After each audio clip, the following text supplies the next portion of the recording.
La situación del estado de alarma en el tema de violencia de género ha afectado muchísimo a las víctimas. Sobre todo, vamos a decir solamente, vemos algo positivo y es el tema del alejamiento, ¿no? Pero las mujeres que tenían orden de protección sí tenían, algunas veces, y hemos visto casos bastante dramáticos, de problemas sobre todo económicos. Las mujeres tenían trabajos precarios, se quedaron de repente sin ningún ingreso, con 2 o 3 hijos que mantener, y las gestiones a nivel de ayudas urgentes, etcétera, nos han costado muchísimo trabajo, han subido exponencialmente y en eso hemos trabajado mucho, en el perfil social, ¿vale?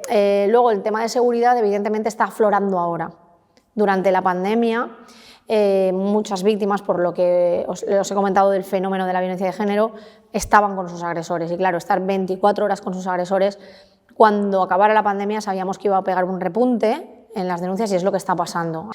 La pandemia ha hecho que de ese 30% más o menos, que era el porcentaje donde nos movemos, de asuntos que se refieren a la violencia de género, en cuanto a detenidos, ha pasado casi a un 40% ya de los asuntos referentes a detenidos por otras causas.